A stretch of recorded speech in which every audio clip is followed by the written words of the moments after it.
irmãos?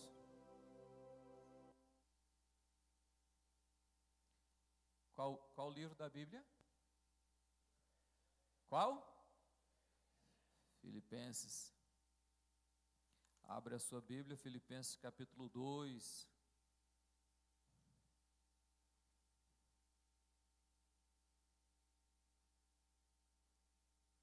Filipenses capítulo 2, versículo 1. Assim diz: se há, pois, alguma exortação em Cristo, alguma consolação de amor, alguma comunhão do Espírito, se há entranhados afetos e misericórdia, completai a minha alegria, de modo que pensais a mesma coisa, tenhais o mesmo amor, sejais unidos de alma, tendo o mesmo sentimento.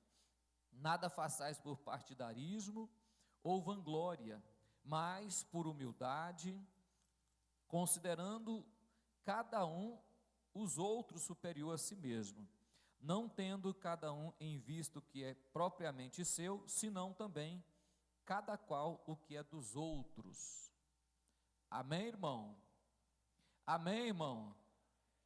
Vamos fazer uma oração aqui antes, apresentando a chave da casa do irmão Gilderson. Cadê ele? Ali. Apresentando a Deus e agradecendo ao Senhor por tudo. Senhor Deus, eu quero apresentar nas tuas mãos a chave desta casa, Senhor, que tu deste ao teu servo, a vida dele para a família. Ó Deus, que o Senhor coloque a mão sobre esta família e que esta casa sirva para a honra e louvor da tua glória. Deus, que esta casa sirva para a adoração do teu nome. Nós apresentamos nas tuas mãos e pedimos a tua bênção e a tua presença sobre este lar, em nome de Jesus. Amém? Podeis assentar, irmãos. Nós falamos ontem na questão, demos uma introdução ao livro, a carta de Paulo aos Filipenses, né? E hoje estaremos falando no capítulo 2. Não dá para falar tudo, irmão, mas dá para você ter um apanhado de pensamento, assim, de você, no mínimo, começar a entender como é a carta. Amém? Então, se você não veio ontem, você já perdeu uma parte, né? Então, hoje estarei falando no capítulo 2, mais uma parte. E assim, até o final de semana, em nome de Jesus. Ontem nós falamos do amor de Paulo por esta igreja e qual era a intenção quando ele estava falando que era necessário haver na vida deles transformação. Qual era a intenção de Paulo com isso?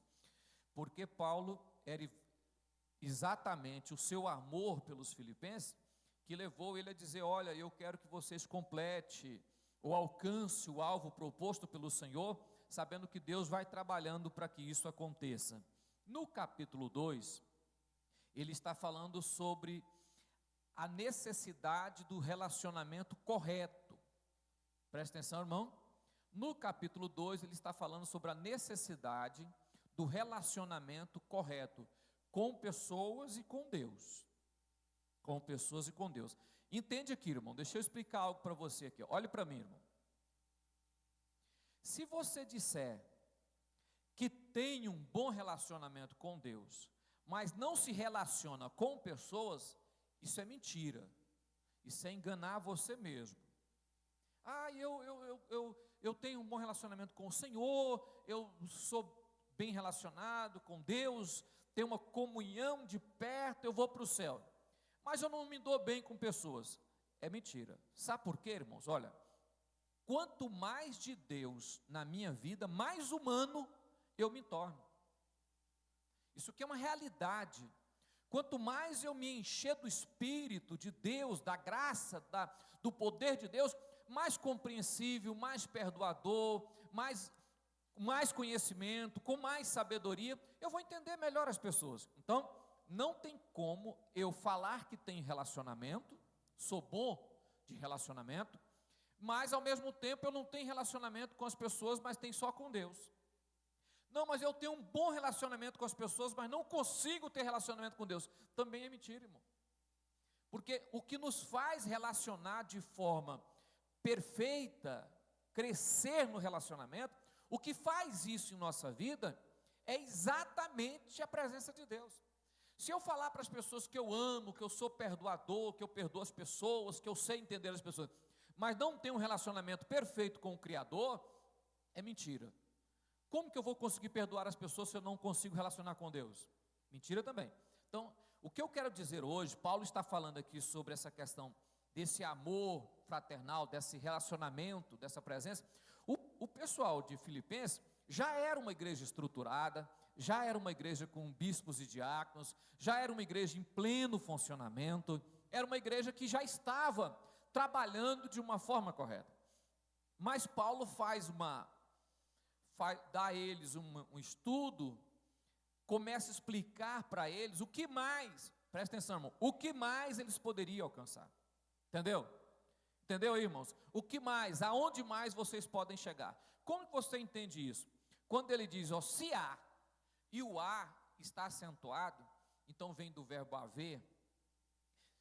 Se já havia, se já está, se vocês já têm, se já existe, olha, se na vida de vocês já existe, se há exortação em Cristo, consolação, amor, comunhão, espírito, entranháveis afetos e misericórdia, se isso já existe, entendeu, irmão? O se com o a, diz, se já está, se vocês já têm isso, quer dizer, eu já sei que vocês têm, eu já sei da forma, da conduta, do relacionamento de vocês, eu já conheço o trabalhar de Deus na vida de vocês, tanto por eu ter participado com vocês, quanto por eu ouvir falar, porque as pessoas que visitam vocês trazem notícia, essas cartas iam e vinham através de notícias, para saber como estava Paulo e para receber como estava a igreja. Paulo recebia as pessoas na prisão, ou em alguma outra cidade, para poder escrever, ele recebia notícia de como estava a igreja, e escrevia, e talvez o mesmo mensageiro ou outro levava a carta de volta. Ele está dizendo à igreja, olha, se vocês já têm, amém, irmão? Eu não vou entrar aqui na questão do grego, que a exortação é paracleses, eu não vou explicar para vocês aqui essa questão, consolação, paramoldode, não vou explicar isso para vocês, eu quero só que vocês entendam isso aqui, ó. Se há, se vocês já têm, ele diz, agora completa o meu gozo, aumente a minha alegria. Eu sei que vocês são pessoas que estão crescendo, estão a cada dia desenvolvendo, aumenta, aí o versículo 2, então aumenta a minha alegria. Aí quando chega no aumenta a minha alegria, ele diz assim, aumenta a minha alegria de modo que penseis a mesma coisa. Olhe para mim, irmão, pensar igual é difícil demais, até para quem mora junto. Não é difícil, irmão? Mas quando você olha para o relacionamento extra-igreja, dentro da igreja, não tem como pensar diferente. Porque ao pensar diferente, eu tenho que sair do corpo. Porque se eu faço parte do corpo, e o que rege o corpo é a mesma Bíblia que eu ando debaixo do braço, então não tem como eu pensar diferente. Eu tenho que pensar igual. Lá na casa, o casal até pensa diferente, porque cada um foi criado de forma diferente. E por ser um homem e ser uma mulher, tem visões de mundo diferentes. Mas na igreja não tem jeito, irmão. Pensar a mesma coisa, ou seja, pensar de acordo com a palavra, agir de acordo com a palavra, trabalhar de acordo com a palavra. Está vendo que é uma coisa só? Não tem como pensar diferente. Quando eu penso diferente, eu estou fora do corpo. Então vocês aumentem a minha alegria, de modo que pensa a mesma coisa, tenhais o mesmo amor. Que amor é esse? O amor de Deus no nosso coração. Põe aí o versículo 2 para mim, meu filho. Completai a minha alegria, de modo que penseis a mesma coisa. Tenhais o mesmo amor. Que amor é esse? O amor de Deus dispensado ao nosso coração. O que interliga o vínculo aqui, o vínculo da paz aqui, desse relacionamento de amor de Deus, é exatamente a presença do Espírito Santo. Porque a presença do Espírito Santo na minha vida faz com que eu entenda a sua vida, porque temos o mesmo Pai. sintais a mesma coisa, tenham o mesmo amor, sejais unidos de alma, sejais unidos de coração, sem ter diferença. Pensa comigo que a igreja é um corpo só, irmão. Tem como ter pensamentos diferentes? Sentimentos diferentes? As pessoas têm tentado, de alguma forma, diversificar o corpo de Cristo, ou trazer uma divisão no corpo. Não tem como. É um corpo só, para pensar com a mente de Cristo.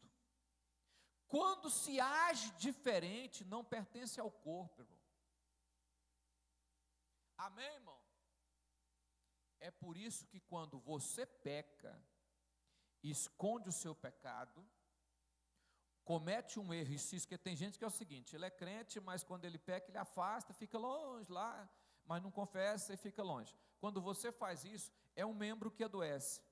Ele não sai do corpo, ele só. Mas quando um membro está doente, a Bíblia diz, todo o corpo sente. Sente a dor, irmão. Sente a falta. Sente a distância. Então, é necessário, olha, um membro do corpo, ele adoece. Aí você pode dizer, pastor, mas como então que existe disciplina na igreja? Ou seja, a pessoa peca, é disciplinada, é excluído. Ele não é tirado do corpo. Ele é isolado para curar. Quando você quebra a perna, você anda com ela quebrada ou isola ela? Você isola ela. Você pega e isola a perna. Até para pisar no chão, você só pisa com uma. Por quê? Porque se você for usar a que está quebrada, vai terminar de estragar o que está. Não vai sarar. O membro é preciso você dar a ele uma disciplina, um tempo. Não é nenhuma questão de você tirou do corpo. Ninguém tira do corpo.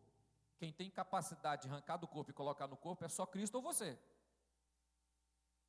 Cristo com o seu poder e você, porque se você falar que vai sair, Jesus não vai segurar você aqui. Então a disciplina serve para curar ou estruturar a vida espiritual para trazer a pessoa de volta. Amém, irmão? Unidos de alma, tendo o mesmo sentimento. Nada, item 3, nada façais por partidarismo. O que é partidarismo, irmão? Divisão. Separação. Grupos. Nada façais por grupos. Aqui eu quero dizer uma coisa, irmão. Não existe, não existe no cristianismo gostar de fulano e não gostar de fulano. Eu me dou bem com o João, mas não gosto do Pedro. Eu me dou bem com a Antônia, mas não gosto da Margarida. Não. A partir do momento que eu estou do corpo, todos são do corpo.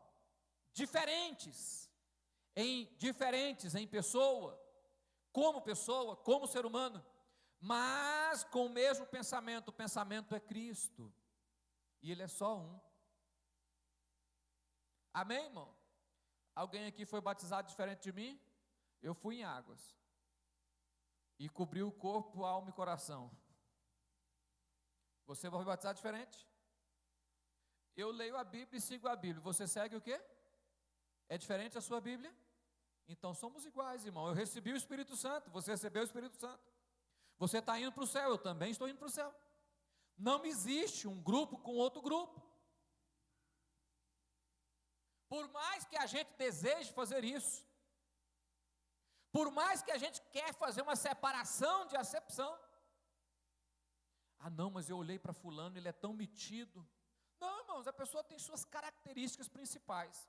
Olha para mim, irmão. Nem os dedos da mão, que é do mesmo corpo, não é igual. As pessoas têm características principais, irmão. A célula da pele não é as células do músculo, que não é a célula do coração, que não é a célula dos ossos. Até as células são diferentes. Então, somos diferentes, pertencendo ao mesmo corpo. Tem suas características diferentes. Então, se isso acontece no corpo normal, no nosso corpo espiritual cristão, Por mais que as pessoas querem fazer partidarismo, não deve acontecer no reino de Deus.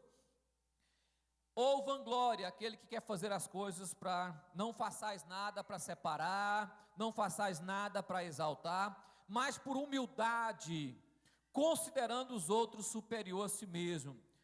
Amém, irmão? O tempo não dá para me chegar muito longe, mas eu quero que você leia só mais 2 versículos para nós terminarmos aqui. Versículo 8. Exemplo de Cristo, a si mesmo se humilhou, tornando-se obediente até a morte e morte de cruz. Ele está dando um exemplo, ele está dizendo, olha, pegue o modelo. Que modelo é esse? Jesus. Não teve por usurpação ser igual a Deus, mesmo sendo filho de Deus, mesmo sendo Deus, ou sendo igual a Deus, não se ousou dizer que era igual a Deus, igual ao Pai, mas pelo contrário, humilhou a si mesmo. Ele está dizendo, ele está ensinando-nos como ser, como agir, como viver, como ser crente, ensinando a como lidar com pessoas. Não queira ser melhor. Aquele grupo de adolescentes que nós estamos formando aqui, mas eles são 6 ou mais. Eles disputam entre si qual que vai sair na proeminência, né? Qual que vai destacar. E eu fico olhando para eles, uma disputa que não tem nenhum sentido, porque o que vale é quando Deus recebe. Então o que vale não está visível, o que vale está aqui dentro. O grupo grande aqui também, de vez em quando, disputa, irmão. Quanta gente saiu do grupo louvor porque queria tirar hinos e não tirava, não fazia primeira, não sei o quê. O que vale é o que Deus recebe. Até pregadores, de vez em quando, eles disputam quem é melhor. Mas no fundo nenhum deles presta. Quem presta é o Espírito Santo. A realidade é essa. No fundo, irmão, nenhum pregador, pregador fulano é melhor do que ciclano. Não, irmão, nenhum deles presta. Quem é que presta? Aquele que usa eles. Não estou certo, irmão? Amém, irmão? Então aquele que fala igual o pastor Celino, tranquilo, e aquele que é eufórico, aquele que engrossa a voz, e aquele que prega bem fininho, não tem problema nenhum. O que vale é quando Deus usa a pessoa. Então o que realmente presta é o Espírito Santo. Vamos à frente, irmão. Então não tente ser melhor, não faça por partidarismo, não faça por vanglória, não faça para ser melhor, não. Faça para que os outros sejam edificados. Agora eu quero que você abre aí, só para terminar aqui, irmãos.